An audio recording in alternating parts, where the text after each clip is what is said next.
Turasuje cyane kandi twizere ko mumeze neza cyane amurose mu bice bigiye bitandukanye ri kumwe na Pike Dasane. Pike umeze neza? Very good. Yameze neza cyane witeka shimwe kandi akomeza himbazwe. Yeah, I'm very good and positive. Ndimeze neza cyane rwose. Yeah. Yego. Pike ratwinjira mu kiganiro cyacu tugaruke hano mu gihugu cya Botswana nyuma yuko dukoze inkuru imaze n'iminsi mike cyane. Ariko igihugu cya Botswana president wabo turamubona nk'umupresident uri kugenda uhindura ibintu ndetse uri buze gukora ibintu byinshi Pike bitandukanye cyane ko yahaye imyaka 3 kugira ngo aba ahinduye ibintu ndetse ubuzima bw'abaturage bamaje gutangira kubona amafaranga cyane ko nabo barimo bariyubaka Pike. Ariko ikintu kijyanye n'iterabwoba ku majwi tugiye gukina ndetse abazungu bakoresha iyo karita ubundi Pike nako bazagera gihe iyo karita bakayihindura kubera ko ngira ngo abantu bose bamaje kuyibona ndetse n'abaperezida bwo barabibona cyane. Wowe bibona gute Pike?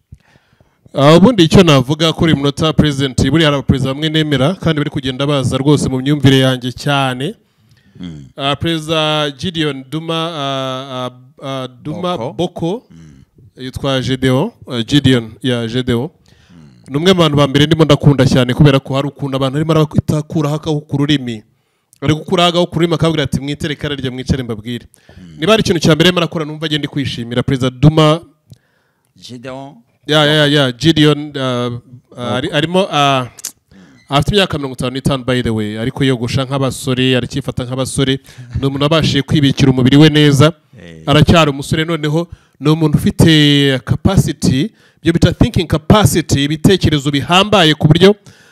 ahangaha yeruriye isi yose katari ngombwa ngo abana bacu bitwa ibyihebe 5 azagira ni 6 December 31 mu mwaka tariki 31 z'ukwa 12 uyu mwaka nibwo azagira mu 5 uyu munsi ratarayigeraho wiyimuha ntago twamubyaye turareba ibyabye bamubyaye ibyo bakoze so arimo ayahara yabwiye abanyabotswana ko muri Botswana nta kihebe gihari yako nubwo muzungu yavuga ngo ibyo byihebe birahari we nta bihari ko n'abaturage ba Botswana ntaga abanyamerika magambo ye nkuko yayivugiye hari ukuri nyine numvise nshimishije giye nyine buri muntu arankoma ariko imaze kunkoma nyine mitamuga ntangaha nemeye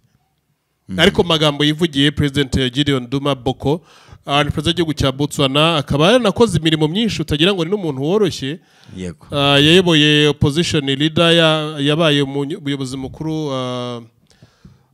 w'ishyaka ritemeranya na leta kuva 2012 kugera 2014 yarongera azamuka 2014 2019 aribwo yaje nyine kujya kwiyamamaza kuba president urumva yaragerageje yabaye president jobone muri 2020 na kane urumva ko amaze imyaka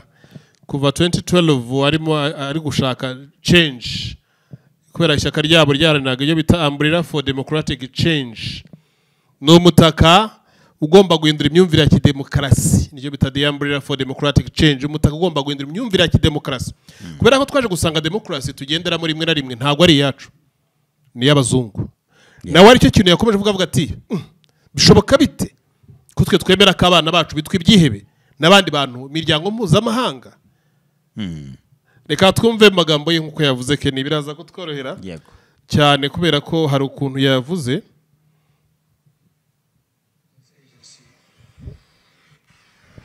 The Financial Intelligence Agency said, do we have our own local definition of terrorism?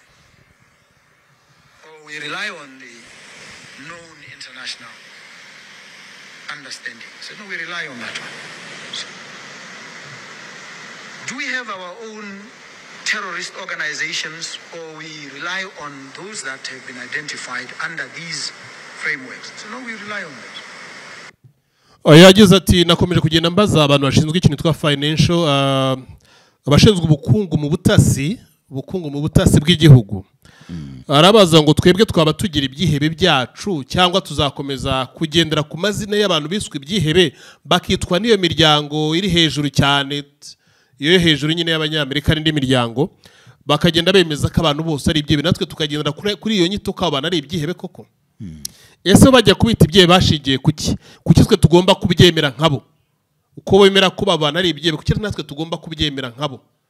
nibyo yaremera bazabana shinga ubutasi urumva yari kuganira n'ikigo cya Counter Terrorism Unit ikigo gishinzwe kurwanya ibyihebe muri kiriya gihugu aho kantu kumve neza yego So it's ISIS, Daesh, Taliban. iyo miryango ya ISIS ya Daesh Taliban iyo yose ya Al-Qaeda kubera ikintu notwe twabyemera gutya twaje kwemera ibyo bintu gutyo tukanabyakira kwana muri Botswana hari umuntu umwe wacu bagomba kwemera ko ari kibe natwe tukemera ko abo bana ari ibyihebe ni gute twaje kwemeza abantu bacu ko ari ibyihebe ni gute twaje kwemera ko abantu bacu batera inkunga ibyihebe ibihe byihebe barimo baravuga ubundi iyo miryango y'ibyihe bari kuvuga ihura n'abantu bacu ni iyihe kubera iki kuki twabyemeye gutyo nka leta hanyuma perezida akicara nk'uko nanjye nicaye hano tukagenda tukabyemeza ngo dufite ibyihebe kubera ko twabwiye ngo dufite ibyihebe n'abandi batubwira ko dufite ibyihebe twebwe ntabwo tuzi kwirebera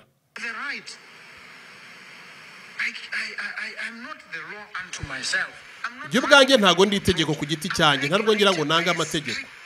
ntabwo ngira ngo mpindure ibyakozwe kuko ariko reka duhindure ibyo bintu uko abandi bantu babyumva reka duhindure itegeko nshinga ryacu rikore ririmo rirareba ibirireba pana kureba ibyo twabwiwe n'abandi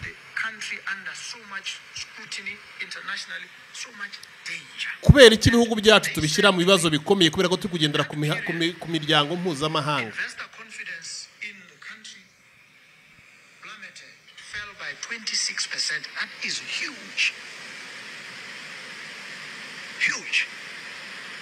So we pose a threat to the country in the behaviors of politicians, wherever we are. aho yagize ati twebwe ubwacu twemeye kuba twateza ikibazo cyacu umutekano muke bari kutubwira ngo dufite ibyebe bya 26%. Ibyo bigenwa nande? Ibyo ari byo bintu bya mbere bidushyira mu bibazo. Ubivuze ko muri Burkina Faso 40% barabeshya. Ngo 26%. Ngibyo bigenwa nande abo bana bande? 26. Ariko ziko muri Burkina Faso bavuga ni 40. Ngo bigenwa nande? Ibyo ari byo biduteza twe kugira umutekano muke wo guha abacanshuro uburenganzira mu bihugu byacu. Yego. Ati noneho twe kuki udahindura itegeko nshinga rigenda ku bitekerezo byo mu gihugu cyacu n'abaturage bacu tutagendeye ku banyamahanga bo bemeza ibyo bintu kubera ko nizo nyungu zabo kutwumvisha ko twebwe turi mu byago kimwe nabo kandi ku bantu bacu umugabo ntago yoroshye nabonye ko amagambo ari gukoresha ndetse n'ujya ari kubivugamo nijyaga nubavuga ko hari abafite military base y'abanyamerika ubundi bwo nibishobora kuzaba bibi ugasanga ntabwo bigenze neza cyase nawe baramurwanije cyase atangiye zino ngamba ariko kageramo hagati bigahinduka kuri ariko umuntu atangiye neza ariko bikarangira mu nyuma bitangiye guhinduka Duma Boko icyo navuga Gideon Duma Boko byaba byose ni umuntu wemeye kuba yahangana nabyo kandi akeneye kugira ngo habe icyo bita change sibyo ntabwo rero igihugu gishobora kugira change tuzagenda neza twumve ntabwo ashobora kuba impinduka atari umuntu ugomba gukorera izo mpinduka sibyo niba rero izo mpinduka zigomba kuba zihari tugendane neza byanga bikunda agomba kuhagararira izo mpinduka ni Perezida Duma Boko yamaze kwemeza ko byanga bikunda uko byagenda ko ariko kose bamuhirika batamuhirika bakorana n'abanyamerika batakorana hari imyumvire y'abanyaburayi watari kumva hari imyumvire y'abanyamerika mu nyito bakoresha batera ibihugu ubwoba kurabasha kugira imbaraga zo kujya muri ibyo bihugu watari marumva yego tukeneye kucyumva neza n'igihe natari marabyumva noneho ntago ari agahato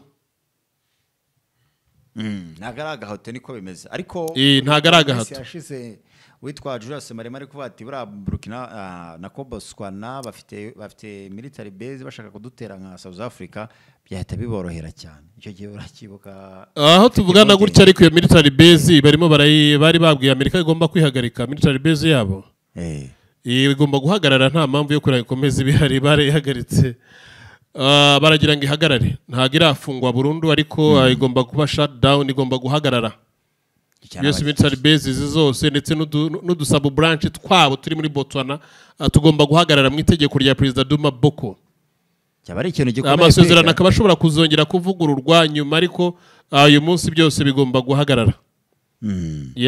uko niko bimeze ahubwo twarimo twibaza nimba leta zunze za Amerika nkuko aribo bafite icyo kintu cyo kurwanya ibyihebe peak ese ntibazahindura kubera ko byamaje kugaragara bigaragarira isi yose ko n'ubundi ni ikinyoma ndetse abikoresha no mu nyungu zabo bwite ikintu gihari military base zo muri Botswana zarahagaze mu makuru ndi kureba yihutirwa nyine y'uyu munsi ahubwo hasigaye ikintu cyitwa joint military force cyangwa joint military training kuba bashobora kuba bakorera imyitozo hamwe bakayikora amajyepfo y'igihugu cya Botswana hanyuma icyo kindi wari uvuze hari ibintu buriya Afrika igomba abayobozi bo muri Afrika mugomba kwimira mwemere guhinduka you have to accept and then embrace the change mwemere guhinduka mukore kubera ko muri gukorera abaturage banyu mwigendera kuri pressure y'abanyaburayi nta hantu izatugeza icyo ni ikintu cyo nyine abayobozi bo muri Afrika bakeneye niyo haba izo cooperation ubwo bwumvikane n'ibihugu haba bwumvikane bugendeye ku masezerano ya win-win win-win situation gutsinda no gutsinda pana vuga ngo gutsindwa no gutsinda kugenerwa no kugaba hoya biri ngombwa ko ari cyo kintu cyane kigomba guhinduka byahita bisubiza ibyo bisubizo byose wumva ufite ariko reka dushimire Perezida Duma Boko Gideon ko hari byinshi arimo aragenda agerageza gukora n'ubwo yenda adafite amajwi menshi cyangwa high supportive reka tumushimire kubera ko ntago ari we wenyine aho tuvugana gutya mu kiganiro tugiye gukurikizaho tugiye kugaruka mu kindi gihugu cyo muri Afrika cyakoze ibikorwa bikomeye none tugiye kukivugaho ni igihugu cya Chad reka tubararikire kuyikurikira ikiganiro tugiye gukora ku gihugu cya Chad mugire byiza kandi turabakunda cyane igihe nagiye turabashime cyane